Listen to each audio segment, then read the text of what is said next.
Course selling business, right.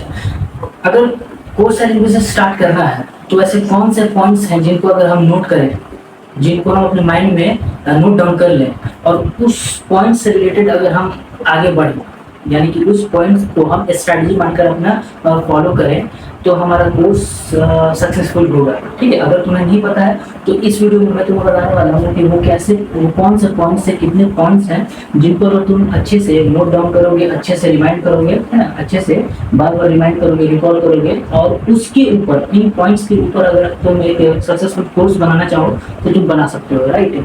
इसमें तुमको एक 8 नंबर पे तुमको एक ऐसी स्ट्रेटजी दूंगा, एक ऐसा पॉइंट दूंगा, इसकी मदद से, सिर्फ इसकी मदद से तुम अपने रेवेन्यू को 2-3 गुना बढ़ा सकते हो।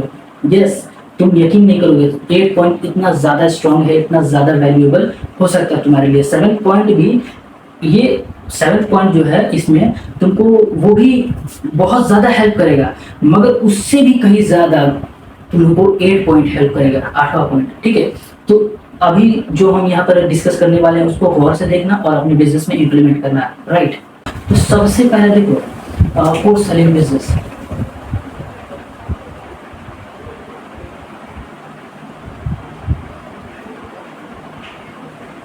राइट। अगर तुम कोर्स सेलिंग बिजनेस स्टार्ट कर रहे हो, सबसे पहली बात ध्यान से सुनना, कोर्स सेलिंग बिजनेस अगर तुम स्टार्ट कर रहे हो तो सबसे पहला जो तुम्हारा मेन गोल होना चाहिए वो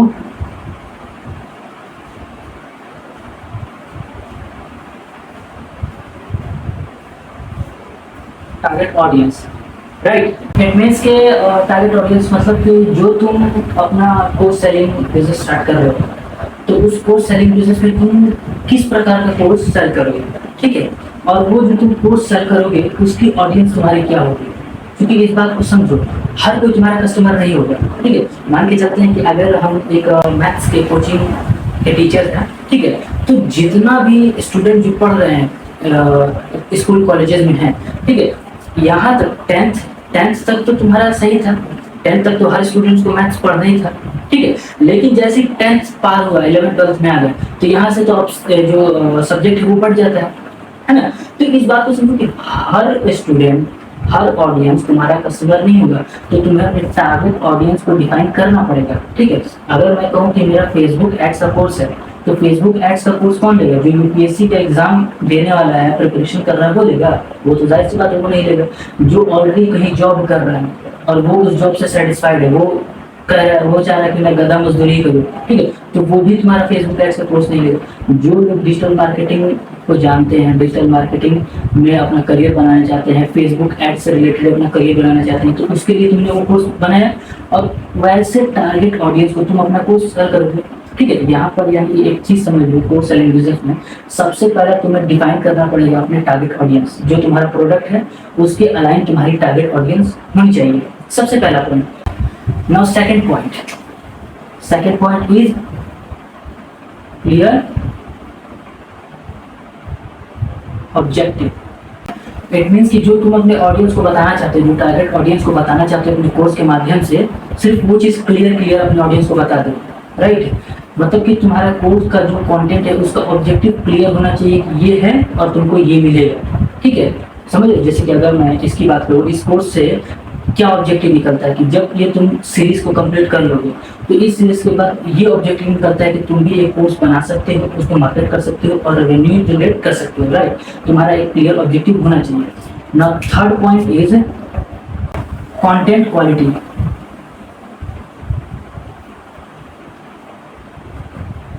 राइट। थर्ड पॉइंट क्या है? कंटेंट की क्वालिटी। जैसे कि अभी फॉर एग्जांपल, जैसे कि अभी तुम ये वीडियो देख रहे हो, भले ही इस वीडियो की जो क्वालिटी है वो डल 4K में ना हो, लेकिन इसका जो कंटेंट मैं दे रहा हूँ ये 4K से भी ज्यादा है ना। इसका कंटेंट का जो वैल्यू है 4K के वीडियो से भी ज्यादा है। ठीक है, यानी कि तुमको कंटेंट पे क्वालिटी रखनी पड़ेगी। ठीक है, जो तुम अपने कोर्स में लोगों को सेल कर रहे हो, जो लोग तुम्हारा कोर्स परचेस करेंगे उनको तुम किस प्रकार का कंटेंट दोगे, किस प्रकार का क्वालिटी कंटेंट दोगे। कंटेंट में क्वालिटी होनी चाहिए, राइट। सबसे पहले समझ लो, किसी भी प्रकार का तुम कोर्स बना रहे हो तो उसका कोर्स का क्वालिटी होना चाहिए। Fourth is structure,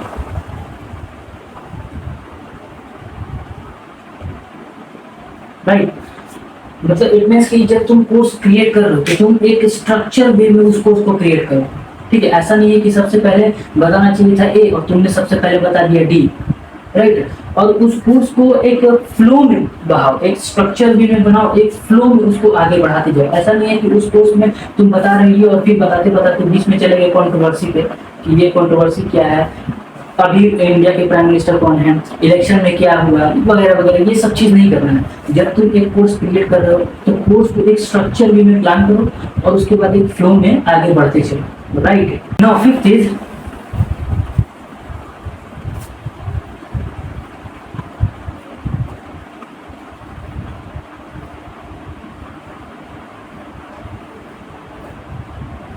right, fifth is interactive elements. ठीक है, मतलब कि अपने कोर्स में तुम इस प्रकार के कुछ एलिमेंट्स को ऐड करो जिससे ऑडियंस कनेक्ट कर पाए। जैसे फॉर एग्जांपल, अगर तुम्हारा मैथ्स की कोचिंग है, ठीक है, और उससे रिलेटेड तुमने एक कोर्स बनाया, तो उस कोर्स में तुम क्या कर सकते हो, एक डॉक दे सकते हो, एक एक्सेल शीट दे सकते हो, एक पीडीएफ बना करके दे सकते हो कुछ फॉर्मूलाज का, है ना, ये फॉर्मूलाज है, इसका ये पीडीएफ है, तुम इसको डाउनलोड कर लो और रिवाइज करते हो। ठीक है, किसी प्रकार का कोई सेट ऑफ क्वेश्चन दे सकते हो, प्रीवियस ईयर के क्वेश्चन दे सकते हो, है ना। तुम खुद से कुछ अनुमान लगा सकते हो कि हाँ भाई ये आ सकता है, गेस क्वेश्चन दे सकते हो, है ना। मतलब कि कुछ ना कुछ ऐसे एलिमेंट्स तुमको देने पड़ेंगे जिससे ऑडियंस कनेक्ट कर पाए, राइट, अपने कोर्स से related. And now sixth is platform. जब तुम एक कोर्स सेलिंग बिजनेस स्टार्ट कर रहे हो तो कोर्स सेलिंग बिजनेस स्टार्ट करते वक्त तुम्हें एक प्लेटफॉर्म चुनना बहुत ज्यादा जरूरी हो जाएगा। ठीक है, और प्लेटफॉर्म सिलेक्ट करने के बाद ही तुम किसी भी फील्ड में आगे बढ़ सकते हो। चूंकि कोर्स क्रिएशन बिजनेस में तब तुमको क्या क्या चाहिए, लैंडिंग पेजेस चाहिए, देन उसके बाद पेमेंट पेजेस चाहिए, ये सब चीज चाहिए ना। तो उसके लिए तुमको एक बढ़िया सा प्लेटफॉर्म सेलेक्ट करना पड़ेगा। अगर तुम अभी फ्री की बात करोगे तो फ्री में तुम इंस्टा मोजो, कॉस्मोक्यूट और एक system.io जिससे फनल वगैरह बनता है, लैंडिंग पेज बनते हैं, तो उससे स्टार्ट कर सकते हो। लेकिन अगर तुम्हारे पास बजट है या फिर फ्री से स्टार्ट करते हो, तुम्हारे पास रेवेन्यू आता है और तब तुम जाते हो पेड टूल्स की तरफ, तब तुम उस समय पेड टूल्स को यूज कर सकते हो। ठीक है, और उस समय जो प्लेटफॉर्म है वो अच्छे से और देख परख करके चुनना। ठीक है, नाउ सेवेंथ इज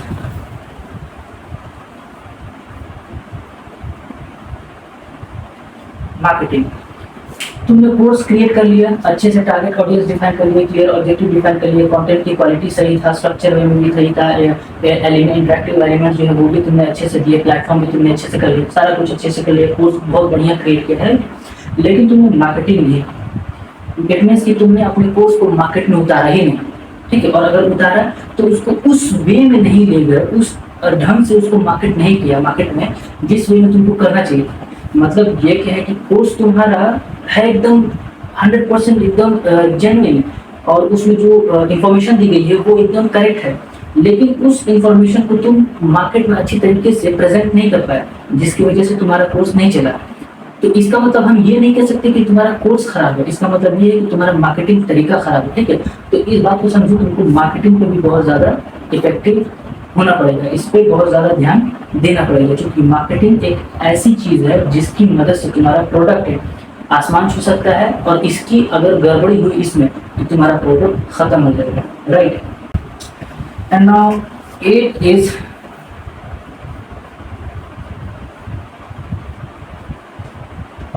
फीडबैक।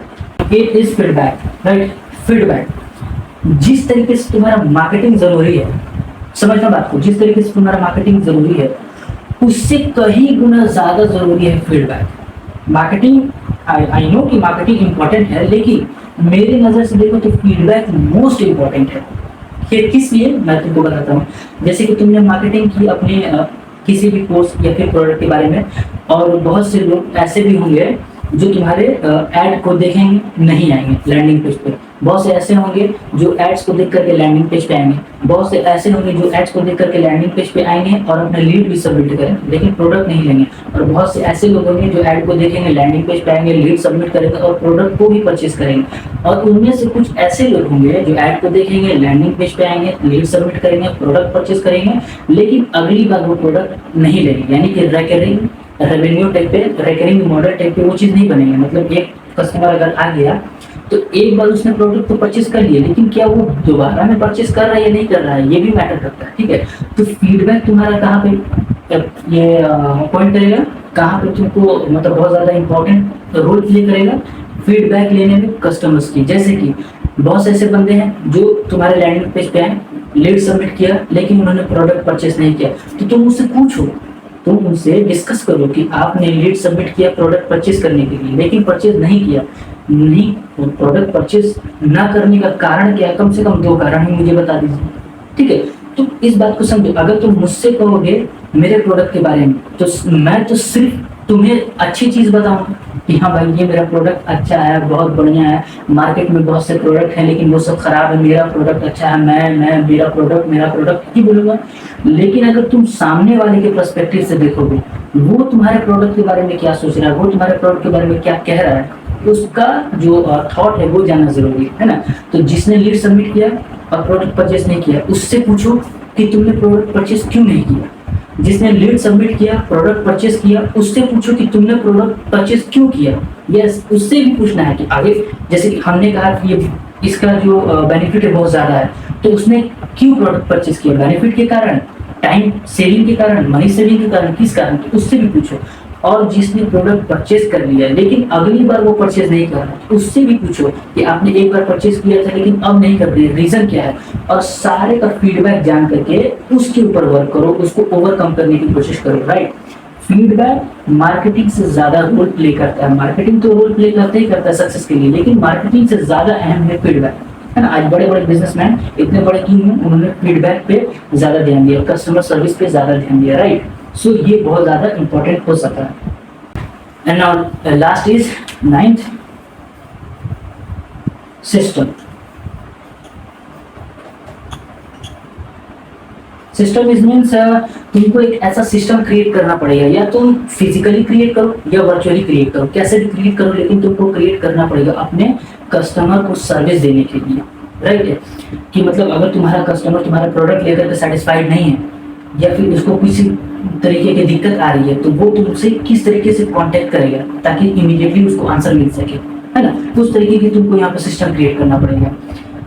तुम्हारा प्रोडक्ट कितने लोगों ने परचेज किया, कितने लोगों ने परचेज नहीं किया, है ना, कितना रिटर्न आ रहा है, कितना रेवेन्यू आ रहा है, ये सारा सिस्टम से रिलेटेड हो गया। ये सिस्टम तुमको क्रिएट करना पड़ेगा, राइट। तो ये जो चीजें हैं, ये जो तुम क्रिएट, इन चीजों की मदद से, इन पॉइंट्स की मदद से, इन स्ट्रैटेजीज की मदद से, जब ये स्ट्रैटेजी फॉलो करोगे, इन पॉइंट्स को फॉलो करोगे, तो तुम्हारा जो कोर्स है वो 100% सक्सेस जरूर होगा, और ऐसा बन करके निकलेगा ना कि ना का तो सवाल ही ना है कि वो सेल ना हो, ठीक है, और वो अच्छा कोर्स ना बने, ऐसा हो ही नहीं सकता। इन सारे एलिमेंट्स को यूज करो, इन सारे स्ट्रैटेजी को यूज करो और अपना कोर्स क्रिएट करो, राइट।